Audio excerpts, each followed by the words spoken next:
ಸ್ವಾಮಿ ಸಮರ್ಥ ಶ್ರೀ ಅಕ್ಕಲ್ಕೋಟ್ ಶ್ರೀ ಸ್ವಾಮಿ ಸಮರ್ಥ ಸೇವಾ ಕನ್ನಡ ಯೂಟ್ಯೂಬ್ ಚಾನಲ್ದಾಗ ಎಲ್ಲರಿಗೂ ಸ್ವಾಗತ. ನಾನು ನಿಮ್ಮ ಪೂಜಾ. ಮೊದಲನೇದಾಗಿ ಎಲ್ಲ ನನ್ನ ಸ್ವಾಮಿ ಕುಟುಂಬದವ್ರಿಗೂ ಶ್ರೀ ಸ್ವಾಮಿ ಸಮರ್ಥ.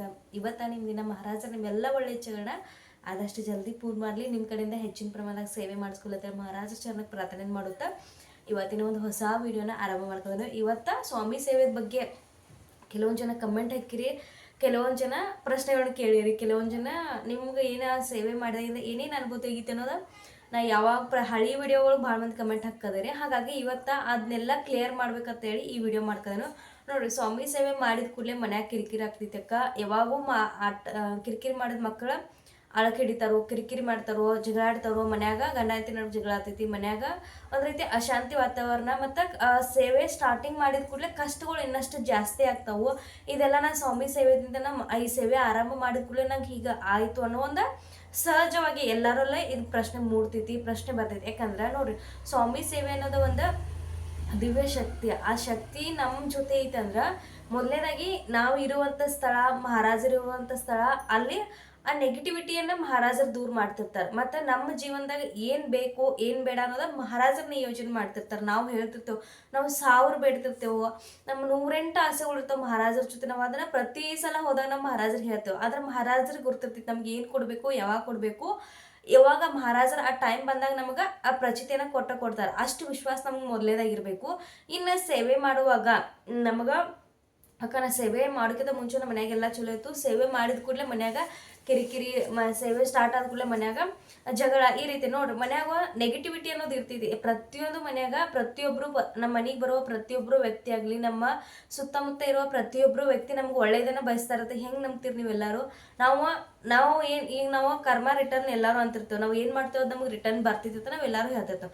ಆದ್ರೆ ನಾವು ಅದನ್ನು ಅಂತಿರ್ತೇವೆ. ಕೆಲವೊಂದ್ಸಲ ನಾವು ತಪ್ಪು ಮಾಡ್ತೇವೆ, ಕೆಲವೊಂದ್ಸಲ ನಾವು ಕೆಟ್ಟದಾಗಿ ವಿಚಾರ ಮಾಡ್ತಿರ್ತೇವೆ. ಆದ್ರೆ ಅದು ನಮ್ಗೆ ಹೊಡೆದು ಕೊಡ್ತೈತಿ, ಅಥವಾ ನೆಕ್ಸ್ಟ್ ನಮ್ಗೆ ಅದು ರಿಟರ್ನ್ ಆಗ್ತೈತಿ. ಆದ್ರೆ ಪ್ರತಿಯೊಬ್ಬರು ಬರೋ ನಮ್ಮ ಮನೆಗೆ ಒಳ್ಳೆಯ ವ್ಯಕ್ತಿ ನಮ್ಮ ಕುಟುಂಬದ ಬಗ್ಗೆ, ಏಳಿಗೆದ ಬಗ್ಗೆನೇ ವಿಚಾರ ಮಾಡ್ತಾರೋ, ನಮ್ಮ ಕುಟುಂಬದಾಗಿರುವ ಸದಸ್ಯರ ಬಗ್ಗೆ, ಅವ್ರು ಮಾಡ್ತಿದ್ದಂಥ ಕೆಲಸದ ಬಗ್ಗೆ ಪಾಸಿಟಿವ್ ಆಗಿ ವಿಚಾರ ಮಾಡ್ತಾರೆ. ಹೆಂಗೆ ಹೇಳಕ್ ಬರ್ತೈತಿ ಅದೇ ರೀತಿ ಅವ್ರು ಬಿಡುವಂಥ ಅವ್ರ ವಿಚಾರಗಳ, ಅವರ ದೃಷ್ಟಿ ಆಗಲಿ, ಸುತ್ತಮುತ್ತ ಇರುವ ವಾತಾವರಣ ಆಗಲಿ ನಮ್ಮನ್ನ ಅಂದ್ರೆ ಈ ಸೇವೆದಾಗ ಮುಂದುವರಿಕ್ ಬಿಡಲ್ಲ. ಈ ಸೇವೆ ಅಂದ್ರೆ ಏನ ಅದೃಷ್ಟದ ಬಾಗಿಲು. ಸ್ವಾಮಿ ಮಹಾರಾಜರು ನಿಮ್ಮನ್ನ ಆಯ್ಕೆ ಮಾಡಿದಾರಂದ್ರೆ ಸ್ಟಾರ್ಟಿಂಗ್ ಸ್ವಾಮಿ ಸೇವೆದಾಗ ಅಷ್ಟು ಈಸಿ ಇಲ್ಲ. ಸ್ವಾಮಿ ಸೇವೆದಾಗ ಅವ್ರು ಹೇಳಿದರು, ಇವ್ರು ಹೇಳಿದಾರ ಅಂತ ನಾವು ಎಲ್ಲರೂ ಮಾಡ್ತೇವೆ. ಆದ್ರೆ ಸ್ವಾಮಿ ಸೇವೆನ ಮುಂದುವರ್ಸ್ಕೊಂಡು ಹೋಗೋದಿಲ್ಲ, ಅದು ಭಾಳ ಕಠಿಣ ಐತೆ. ಸ್ವಾಮಿ ಸೇವೆದಾಗ ಬರೋದು ಈಸಿ ಐತಿ, ಆದ್ರೆ ಅದನ್ನ ಮುಂದುವರ್ಸ್ಕೊಂಡು ಹೋಗೋದಿಲ್ಲ. ಅದ ನಾವು ಒಂದು 2-3 ವರ್ಷದ ಸೇವೆದಾಗ ನಾವು ಪೂರ್ಣ ನಮ್ಮ ಕಷ್ಟಪಟ್ಟು ಪರಿಶ್ರಮದಿಂದನೇ ಸೇವೆ ಮಾಡ್ಬೇಕು. ಅಂದ್ರೆ ನಾವು ಯಾವುದೇ ಒಂದು ಫಲ ಬಯಸ್ಬೇಕಾದ್ರೆ ಅಲ್ಲಿ ನಮ್ಮ ಸೇವೆ ಅಷ್ಟು ಪ್ರಾಮುಖ್ಯತೆ ಇರ್ತೈತಿ. ಸ್ವಾಮಿ ಚರಣಕ್ಕೆ ಅದು ಸಮರ್ಪಣೆ ಆಗ್ತಿರ್ಬೇಕು. ನಾವು ಯಾರೋ ಹೇಳಿದರು ಈ ರೀತಿ 21 ಪಾರಾಯಣ ಮಾಡಿದ ಕೂಡಲೇ ಅಥವಾ ಪ್ರತಿನಿತ್ಯ 11 ಮಾಡಿದ ಕೂಡಲೇ ನನಗೆ ಸಿಕ್ತಿತ್ತು ಅಂತ ಹೇಳಿ ನೀವು ಸ್ವಾರ್ಥ ಭಾವನೆಯಿಂದ ಅಲ್ಲಿ ಸೇವೆ ಮಾಡ್ಕೊತ್ರಿ ಅಂದ್ರೆ ಅಲ್ಲಿ ನಿಮ್ಮ ಸ್ವಾರ್ಥ ಭಾವನೆ ಇರ್ತೈತೆ, ಅಲ್ಲಿ ನಿಮ್ಮ ಭಕ್ತಿ ಇರೋಲ್ಲ. ನನಗೆ ಇದು ಸಿಗಲಿ, ನಾ ಇದನ್ನ ಮಾಡ್ತೇನೆ ಅನ್ನೋ ಒಂದು ನಾವು ವ್ಯವಹಾರಿಕ ಆಗ್ತೈತೆ ಅಲ್ಲಿ.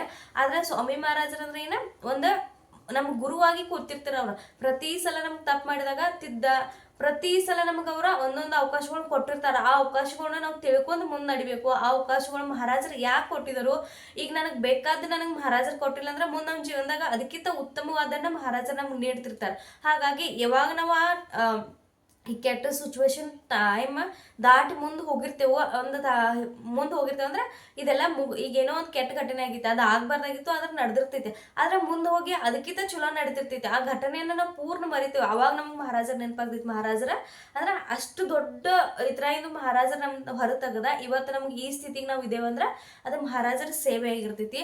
ಇನ್ನು ಮಹಾರಾಜರ ಸೇವೆ ಮಾಡುವಾಗ ನಮ್ಗೆ ಯಾಕೆ ನೆಗೆಟಿವಿಟಿ ಕಾಡ್ತೈತಿ, ಯಾಕೆ ಮನಸ್ಸಾಗ ಅನೇಕ ವಿಚಾರಗಳು ಬರ್ತಾವೆ. ಕಣ್ಣು ಮುಚ್ಚರೆ ಸಾಕ 108 ವಿಚಾರ. ನೀವು ನೋಡ್ರಿ, ಸಹಜವಾಗಿ ಪ್ರತಿನಿತ್ಯ ನೀವು ಏನು ಮಾಡ್ತೀರಿ, ಮಹಾರಾಜರ ಸೇವೆ ಮಾಡೋಕ್ಕಿಂತ ಯಾವುದೇ ಮಂತ್ರ ಸೂತ್ರದ ಸಹಜವಾಗಿ ಪಠನೆ ಮಾಡ್ತಿರ್ತೀರಿ, ಅಥವಾ ನಮಸ್ಕಾರ ಜಗಲಿ ಮ್ಯಾಗ ನಮಸ್ಕಾರ ಮಾಡಿ ಹೋಗ್ತಿರ್ತೀರಿ. ಆದ್ರೆ ಮಹಾರಾಜರ ಸೇವೆ ಬಂದ ಕೂಡಲೇ ನಿಮ್ಗೆ ಏನಿರ್ತೈತಿ, ಒಂದು ಮನಸ್ಸಿನಾಗ ನಂಬಿಕೆ ಅನ್ನೋದು ಇರ್ತೈತಿ, ನಿಮ್ಮ್ಯಾಗ ನಿಮ್ಗೆ ವಿಶ್ವಾಸ ಇರ್ತೈತಿ. ಮಹಾರಾಜರು ಏನೇ ಆದ್ರೂ ಮಹಾರಾಜರು ನನ್ನ ಕೈ ಬಿಡಲ್ಲ ಅನ್ನೋ ಒಂದು ಪೂರ್ಣ ಭಕ್ತಿಯಿಂದ ನಾವು ಸೇವೆ ಮಾಡ್ತಿರ್ತೀರಿ. ಅವಾಗ ಮಹಾರಾಜರು ಏನು ಮಾಡ್ತಾರೆ ಅಂದ್ರೆ ನಮ್ಮಲ್ಲಿರುವ ನೆಗೆಟಿವಿಟಿಯನ್ನು ಕಿತ್ತಾಕ್ತಾರೋ, ನಮ್ಮ ಮನ್ಯಾಗಿರುವ ನೆಗೆಟಿವಿಟಿಯನ್ನು ಕಿತ್ತಾಕ್ತಾರೋ, ನಮ್ಮ ಜೀವನದಾಗ ನಮ್ಗೆ ಯಾರಿಂದ ನಮ್ಗೆ ನಷ್ಟ ಅನ್ನೋದೈತಿ, ಯಾರಿಂದ ನಮ್ಮ ಜೀವನದಾಗ ಹಾನಿ ಅನ್ನೋದು ಆಗ್ತಿರ್ತಿಲ್ಲ, ಅದನ್ನೆಲ್ಲ ದೂರ ಮಾಡ್ತಿರ್ತಾರೆ. ಅದನ್ನ ತಿರ್ಕುವಂಥ ಸಾಮರ್ಥ್ಯ, ಅದನ್ನ ಅರ್ಥ ಮಾಡ್ಕುವಂಥ ಒಂದು ಶಕ್ತಿ ನಮಗೆ ಅವಾಗ ಇರೋಲ್ಲ. ಅವಾಗ ಮಹಾರಾಜರ ಸೇವೆ ಮಾಡ್ಕೊಟ್ ಕೂದಲೇ ಕೆಲವೊಂದು ಜನ ಸಡನ್ ಆಗಿ ನೋಡಿ ನಮ್ಮನ್ನು ಬಿಟ್ಟು ದೂರ ಹೋಗ್ಬಿಡ್ತಾರೆ. ಎಷ್ಟೋ ಕ್ಲೋಸ್ ಇದ್ರು ಅಲ್ಲಿಂದ ಅದೊಂದು ಅದೊಂದು ಸಂಬಂಧ ಅಲ್ಲಿ ಕಟ್ ಆಗ್ಬಿಡ್ತೈತಿ, ಅಥವಾ ಅವ್ರ ಜೊತೆ ಕಾಂಟ್ಯಾಕ್ಟ್ ಕಡಿಮೆ ಆಗ್ಬಿಡ್ತೈತಿ, ಅಥವಾ ಕೆಲವೊಂದ್ಸಲ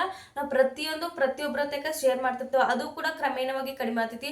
ಪ್ರತಿಯೊಂದ್ಸಲ ನಾವು ಸಣ್ಣ ಪುಟ್ಟ ಕೂಡ ದೊಡ್ಡದಾಗಿ ದೊಡ್ಡದಾಗಿರೋ ರೀತಿ ಟೆನ್ಷನ್ ಮಾಡ್ಕೊತೇವೆ, ಅದು ಕ್ರಮೇಣವಾಗಿ ಕಡಿಮೆ ಆಗ್ತಾವೆ. ಹೆಂಗಂದ್ರೆ ಸೇವೆ ಪ್ರಮಾಣ ಜಾಸ್ತಿ ಆದಾಗ ನಿಮ್ಮಲ್ಲಿರುವ ನೆಗೆಟಿವಿಟಿ, ನಿಮ್ಮ ಮನ್ಯಾಗಿರುವ ನೆಗೆಟಿವಿಟಿ ಸಂಪೂರ್ಣವಾಗಿ ನಷ್ಟ ಆಗಿ ಸಕಾರಾತ್ಮಕ ಊರ್ಜಾ ಅನ್ನೋದು ಸಿಗ್ತಿದೆ. ಯಾವಾಗಂದ್ರೆ ನೀವು ಸೇವೆಯನ್ನ ಕಂಟಿನ್ಯೂ ಮಾಡಿದಾಗ, 1 ತಿಂಗಳು ಮಾಡಿ ಮನ್ಯಾಗ ಪ್ರಾಬ್ಲಮ್ ಜಾಸ್ತಿ ಆಗ್ತದವು, 1 ತಿಂಗಳು ಮಾಡಿ 2 ತಿಂಗಳು ಮಾಡಿ ನಂದು ಯಾವುದೇ ಕೆಲಸ ಆಗ್ದಿಲ್ಲ, ಆ ಸೇವೆ ಬಿಡ್ತೇನೋ, ಇದು ಮಹಾರಾಜರ ಸೇವೆನ ಅಲ್ಲ. ಮಹಾರಾಜರು ನಿಮ್ನ ಆಯ್ಕೆ ಮಾಡಿರ್ತಾರಂದ್ರೆ ಆ ಸೇವೆದಾಗ ನಿಮ್ಗೆ ಮುಂದುವರಿಕ ಅಲ್ಲಿ ಮಹಾರಾಜರು ನಿಮ್ಗೆ ಆಶೀರ್ವಾದ ಮಾಡಿರ್ತಾರ, ಆದ್ರೆ ಅಲ್ಲಿ ನಿಮ್ ಕಷ್ಟ ಪಡಲ್ಲ ಅಷ್ಟೇ.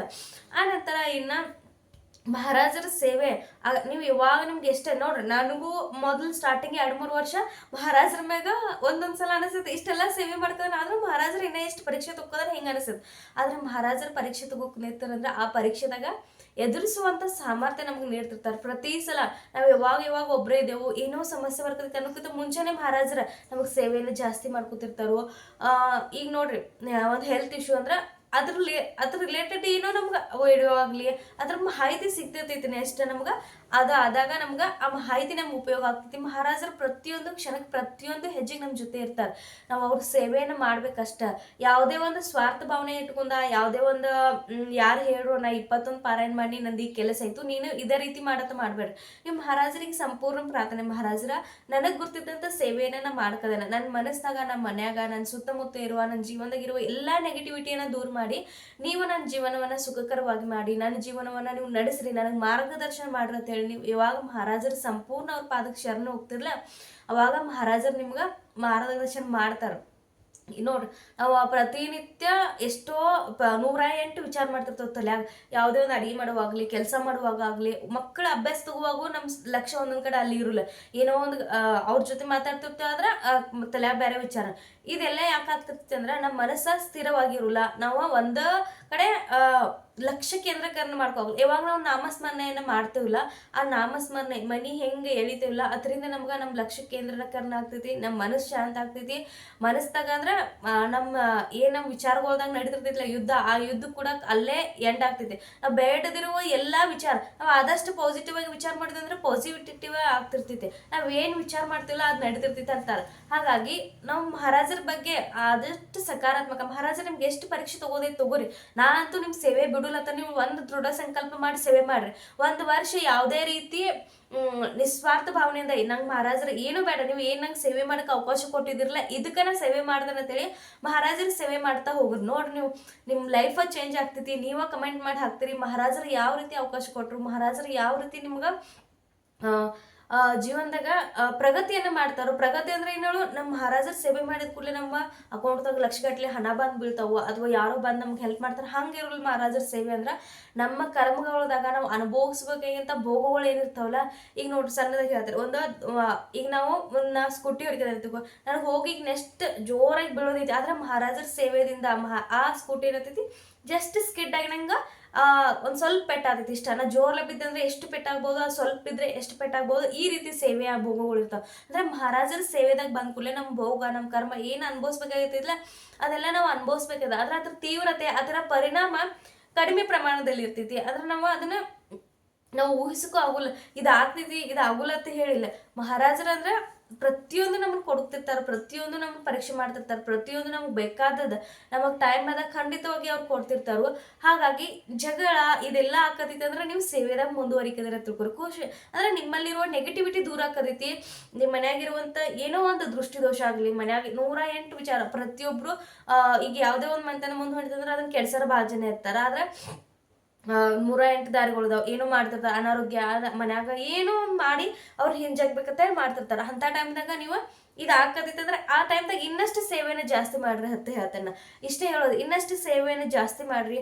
ಮಹಾರಾಜರು ಇದಾರಿಲ್ಲೋ, ಮಹಾರಾಜರು ಅವ್ರು ನೋಡ್ಕೋತಾರ. ಅವ್ರ ಟೈಮ್ ಬಂದಾಗ ಅವ್ರಿಗೆ ಯಾವ ರೀತಿ ಉತ್ತರ ಕೊಡ್ಬೇಕು ಅನ್ನೋದು ಮಹಾರಾಜರಿಗೆ ಅದು ಗೊತ್ತಿರ್ತೈತಿ. ನಾವುಕಿಂತ ಅವ್ರು ನಮ್ಗೆ ಅದಕ್ಕಿಂತ ಮುಂಚೆ ಅವ್ರು ನಿಯೋಜನೆ ಮಾಡಿ ಇಟ್ಟಿರ್ತಾರೆ. ಹಾಗಾಗಿ ಸೇವೆ, ನಿದ್ದೆ ಬರ್ಕದ, ಆಕಳಿ ಬರ್ಕದ, ಮನೆ ಜಗಳಕದೈತಿ, ಏನೂ ಆಗಲಿ ಮನ್ಯಾಗ ಯಾವತ್ತೂ ಯಾರು ಏನು ಅನ್ನಲ್ದಾರ ಅದು ಸ್ಮುದ್ದ ನಿಮ್ಗೆ ಅನ್ಕದಾರ ಅಂದ್ರೆ ನೀವು ಮಹಾರಾಜರ ಸೇವೆ ನಿಮ್ಗೆ ಸಮರ್ಪಣೆ, ನಿಮ್ಮ ಸೇವೆ ಮಹಾರಾಜರಿಗೆ ಸಮರ್ಪಣೆ ಆಕದೇನು, ಮಹಾರಾಜರ ಸೇವೆಯ ಫಲ ನಿಮ್ಮ ಮನ್ಯಾಗ ಕೆಲಸ ಮಾಡ್ಕೋತೈತೆ ತಿಳ್ಕೊರಿ. ಅಂದ್ರೆ ನೆಗೆಟಿವಿಟಿ ಅನ್ನೋದು ನಿಮ್ಮ ಮನೆಯಿಂದ ಹೋಗೋದೈತಿ. ಒಂದು ತಿಂಗಳ ಈ ರೀತಿ ಭಾಳ ಅಂದ್ರೆ ಒಂದು 15 ದಿನ, ಒಂದು ತಿಂಗಳ ನಮ್ಮ ಕರ್ಮಗಳು, ನಮ್ಮ ಬೊಗಳು ಯಾವ ಇರ್ತಾವ ಆ ರೀತಿ ನಮ್ಗೆ ಆ ತ್ರಾಸ ಆಗೈತಿ. ಆ ನಂತರ ನೆಕ್ಸ್ಟ್ ನೀವು ಯಾವ ರೀತಿ ನಿಮ್ಗೆ ಚೇಂಜ್ ಆಗ್ತೈತೆ ಅಂದ್ರೆ ನೀವೇ ಹೇಳಲ್ಲ, ಮಹಾರಾಜರನ್ನ ಬಿಟ್ಟು ಒಂದಿನೂ ಮಹಾರಾಜರ ಸೇವೆ ಬಿಟ್ಟು ಇರೋಕ್ಕಾಗಲ್ಲ. ಒಂದಿನ ಗ್ಯಾಪ್ ಆಯ್ತಂದ್ರೆ ನಾಮಸ್ಮರಣೆನ ಮಾಡಿ ಹೋಗ್ತೀನೋ ಅನ್ನೋ ಪರಿಸ್ಥಿತಿ ನೀವು ಬರ್ತೀರಿ. ಅಷ್ಟು ಮಹಾರಾಜರ ಪ್ರಚಿತಿಯನ್ನು ಕೊಡ್ತಿರ್ತಾರೋ. ಪೂರ್ಣ ವಿಶ್ವಾಸ ಇಟ್ಟು ಶ್ರದ್ಧೆ ಇಟ್ಟು ಸೇವೆಯನ್ನು ಮಾಡ್ರಿ. ಏನು ಬೇಕಾದಾಗಲಿ ಮಹಾರಾಜರು ನಮ್ಮ ಜೊತೆ ಇದ್ದಾರಂದ್ರೆ ನಾವು ಖಂಡಿತವಾಗಿ ಮಹಾರಾಜರು ನಮ್ಮನ್ನ ಆಯ್ಕೆ ಮಾಡಿದಾರೋ ಆ ಸೇವೆಗೆ ನಾವೇ ಅದೃಷ್ಟವಂದ್ರೆ. ಆ ಸೇವೆ ನಾವು ಮಾಡ್ಕದೇವು ಅಂದ್ರೆ ನಮ್ಮ ಜೀವನದಾಗ ಇನ್ನು ಎಲ್ಲ ಕಷ್ಟಗಳು ದೂರಾಗಿ ನಮ್ಮ ಜೀವನ ನೆಮ್ಮದಿಯಿಂದ ಮಹಾರಾಜರ ಆಶೀರ್ವಾದದಿಂದ ತಿಳ್ಕೊಂಡ ಈ ಮಹಾರಾಜರ ಸೇವೆನ ನೀವು ಮಾಡ್ರಿ. ಯಾವುದಕ್ಕೂ ತಲೆ ಕೆಡಿಸ್ಕೋಬೇಡ್ರಿ. ಅದೆಲ್ಲ ಏನಂದ್ರೆ ನೆಗೆಟಿವಿಟಿ ಅನ್ನೋದು ಇರ್ತೈತಿ, ಅದ ದೂರ.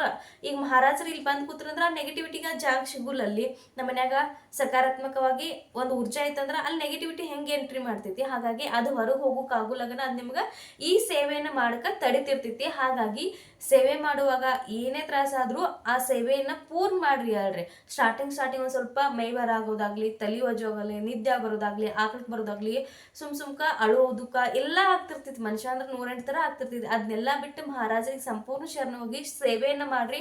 ಸೇವೆಯ ಫಲ ಖಂಡಿತ ನೀವೆಲ್ಲರೂ ಪಡ್ಕೋತೀರಿ. ಮಹಾರಾಜರ ಸೇವೆ ಅಂದ್ರೆ ಅಷ್ಟು ಒಂದು ಶಕ್ತಿ ಐತಿ. ಸ್ವಾಮಿ ಚರಿತ್ರೆ ಸಾರಾಮೃತ ನಿಮ್ಗೆ ಯಾವುದೇ ಸೇವೆ ಮಾಡೋಕ್ಕಾಗ್ದಿಲ್ಲ, ಸ್ವಾಮಿ ಚರಿತ್ರೆ ಸಾರಾಮೃತದ ನಿತ್ಯ ಸೇವೆ ಮಾಡ್ರಿ. ಯಾವ ಮನೆಯ ಮಹಾರಾಜರ ನಿತ್ಯ ಸೇವೆ ಆಗ್ತೈತಿಲ್ಲ ಅಲ್ಲಿ ಖಂಡಿತವಾಗಿ ಮಹಾರಾಜರ ಆ ಕುಟುಂಬದ ಸಂರಕ್ಷಣಾ ಕವಚಾಗಿ ಕಾರ್ಯನಿರ್ವಹಿಸ್ತಿರ್ತಾರೆ. ಆ ಕುಟುಂಬದ ಪ್ರತಿಯೊಬ್ಬ ವ್ಯಕ್ತಿಯ ಎಲ್ಲಿ ಏನು ಮಾಡ್ಬೇಕು ಅನ್ನೋದು ಮಹಾರಾಜರು ನಿಯೋಜನೆ ಮಾಡ್ತಿರ್ತಾರೆ. ಮಹಾರಾಜರಿಗೋಸ್ಕರ ನೀವು ಒಂದು ಹೆಜ್ಜೆ ಇಟ್ರಂದ್ರೆ ಅವ್ರು ನಿಮಗೋಸ್ಕರ 10 ಹೆಜ್ಜೆನೇ ಇಟ್ಟಿರ್ತಾರೋ. ಹಾಗಾಗಿ ಮಹಾರಾಜರ ಮ್ಯಾಗ ವಿಶ್ವಾಸ ಇಟ್ಟು ಸೇವೆಯನ್ನು ಮಾಡ್ರಿ. ಇವತ್ತಿನ ಈ ಮಾತಿನಾಗ ಏನೇ ಬೈ ಮಿಸ್ಟೇಕ ತಪ್ಪಾಗಿರೋ ಕ್ಷಮೆ ಇರಲಿ. ಯಾಕಂದ್ರೆ ಹೇಳುವಾಗ ಕೆಲವೊಂದ್ಸಲ ಸಣ್ಣ ಪುಟ್ಟ ತಪ್ಪುಗಳಾಗಿರ್ತಾವೆ. ಆನಂತರ ಇನ್ನು ನೆಕ್ಸ್ಟ್ ವಿಡಿಯೋಗಳು ನಿಮ್ಮ ಜೊತೆ ತೊಗೊಂಬರ್ಬೇಕು ಅನ್ನೋದೈತಿ ಸೇವೆ ಬಗ್ಗೆ.